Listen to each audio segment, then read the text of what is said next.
Sa bahay may lalaking tunay na astig. Di mo makikita na pumupunta sa labas. Laging nakahiga at nakaupo.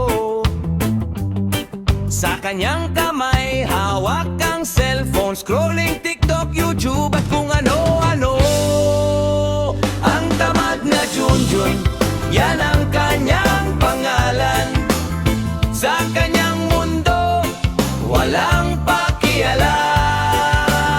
Ang mga magulang, laging sumasaway.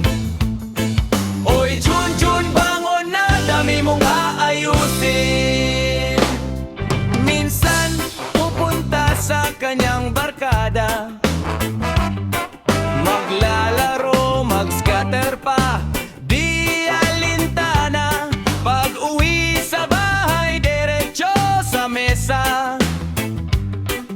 Kakain ng marami, parang walang bukas, minsan galit pa. Si tamad na Junjun, yan ang kanyang pangalan. Sa kanyang mundo, walang pakialam.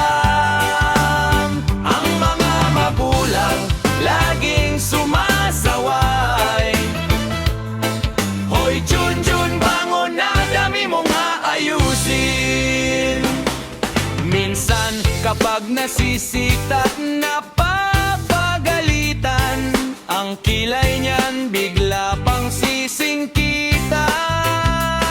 May sagot na pabalang, mamaya na po nay.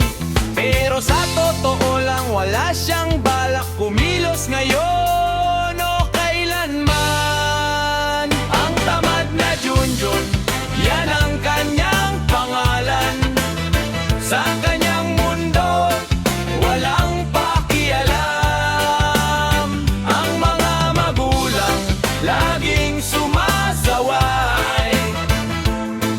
Hoy Junjun, bangon na, dami mong aayusin. Sana'y magbago si Junjun na tamad, maging masipag para di na maging salat. Pero sa ngayon, siya'y nakahiga